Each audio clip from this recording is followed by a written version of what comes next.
Thomas Soto. Les experts d'Europe 1, très européens ce matin, avec bien sûr Alex Taylor, notre Monsieur Europe. Good morning Alex. Oui, ce matin c'est Auf Wiedersehen, au revoir à Helmut Schmidt. Les réactions dans la presse allemande. Évidemment, on parlera Europe également et économie avec Axel de Tarlé. Alexandre Carra, lui, va nous parler des décrets d'application de la loi Macron. Et puis Anne Le Gall elle innove et elle creuse ce matin. Bonjour, bienvenue à tous. Bonjour Thomas. On commence donc, Alex Taylor, avec la presse allemande, très diserte ce matin sur Helmut Schmidt, mort hier à Hambourg à l'âge de 96 ans. Oui, je cite, on le croyait immortel, c'était un dernier repère dans un monde où tout fiche le camp, le sport, le foot, les banques, même l'église.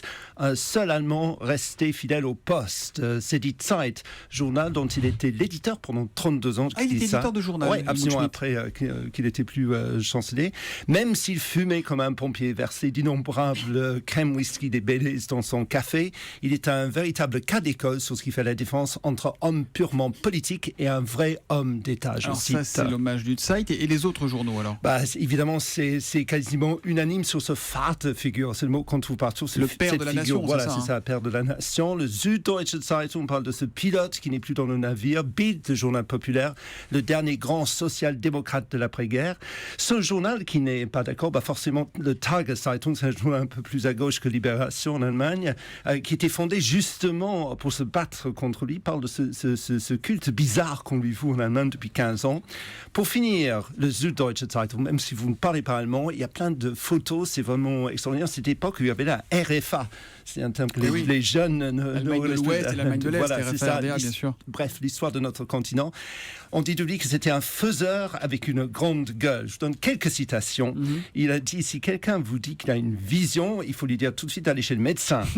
Il faut quoi pour faire de la politique? Lui a-t-on demandé la passion et puis mes cigarettes.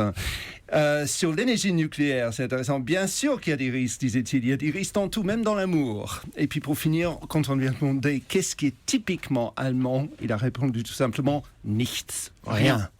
Pas Nietzsche le philosophe. Non.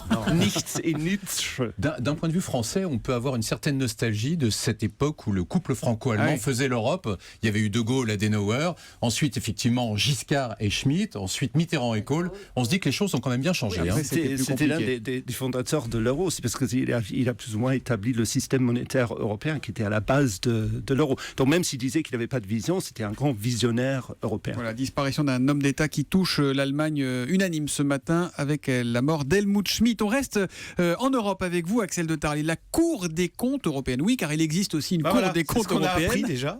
Dénonce les gaspillages de l'Union. Plus de 6 milliards d'euros auraient été ainsi gaspillés l'an dernier. Voilà, et elle donne des détails. Alors c'est toujours assez amusant quand la Cour des comptes vous dénonce des autoroutes qui ne mènent nulle part, des aéroports, parce que donc subventionnés avec l'argent européen, des aéroports à moitié vides. En Espagne, par exemple, on distribue des aides agricoles à des fermiers qui finalement exploitent des pistes de motocross. Voyez, vous avez aussi en Sardaigne une prime écologique distribuée par l'Europe pour un agriculteur bio, sauf qu'après vérification, on s'est rendu compte qu'il utilisait 12 fois la norme de produits chimiques, mais enfin il avait touché ses primes bio.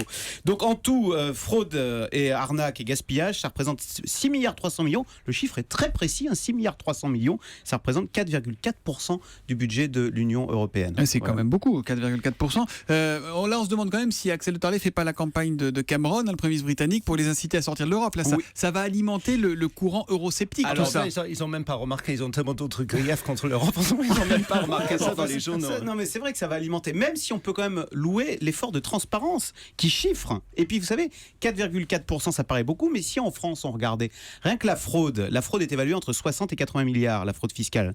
Vous avez, c'est au doigt mouillé parce que par définition, la fraude, on sait le pas gaspillage, trop. alors bon, je sais pas, le magazine Capital avait dit que le gaspillage d'argent public en France, c'était 80 milliards. Donc ça fait 160 milliards. Ça représente 15% des dépenses de l'État. Donc vous voyez, on est bien au-delà des 4%. En fait, la fraude, elle est inhérente à toute organisation humaine. Elle est partout. Le tout, c'est de la traquer, de la dénoncer. Et bravo, c'est ce que fait l'Union européenne. Voilà. Enfin, entre la fraude et le gaspillage, il y a une différence quand même. Non, mais les deux sont des choses qu'il faut combattre. Le gaspillage, c'est juste de l'inefficacité et de Oui, mais le l'incompétence. gaspillage Donc, est souvent... Merci de remettre les choses en place, Alexandre Cara. Mais est-ce que juste la Cour des comptes européenne, on l'écoute attentivement comme la Cour des comptes française et après on passe à autre chose?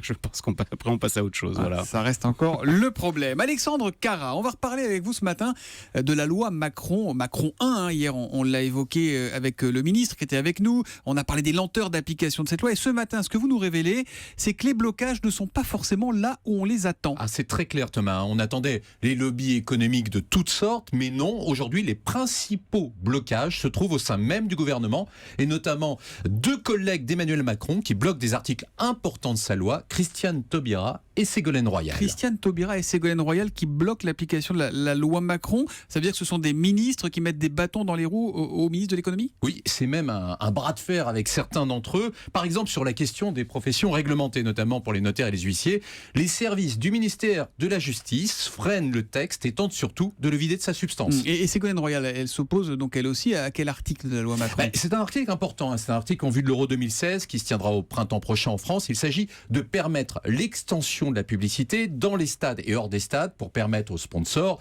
d'afficher beaucoup plus de publicité. Donc vous imaginez l'importance économique de cet article. Eh bien, le ministère de l'écologie ne veut pas en entendre parler, bloque de tout son poids, et pour l'instant, cette mesure ne peut pas voir le jour. Mais attendez, c'est kafkaïen votre truc. Comment sortir de ces couacs internes au gouvernement? C'est très simple. Très rapidement, Bercy va demander l'arbitrage de Matignon et c'est Manuel Valls qui va devoir trancher pour savoir si une loi votée par le Parlement peut s'appliquer ou pas. Vous voyez, une fois de plus, en France, on marche sur la tête. Et une loi, pour s'appliquer, elle a besoin de ces décrets d'application. Je crois qu'il en faut 85, c'est ça pour... À peu près pour la loi Macron, c'est de cet ordre-là. Pour l'instant, il y a 7 décrets d'application seulement qui ont vu le jour.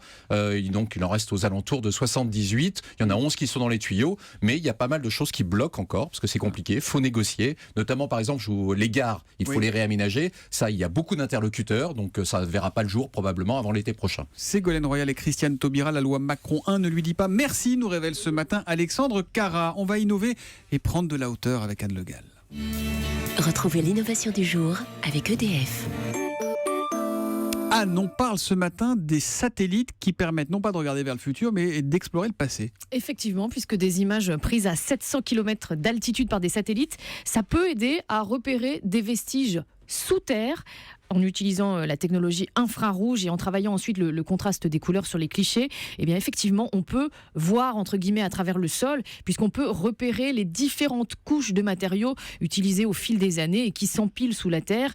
La pionnière de cette technologie est une archéologue américaine, elle s'appelle Sarah Parcak, et cette spécialiste de l'Égypte a découvert comme ça ces dernières années l'existence de plus de 1000 tombeaux en Égypte, de 17 pyramides grâce aux satellites.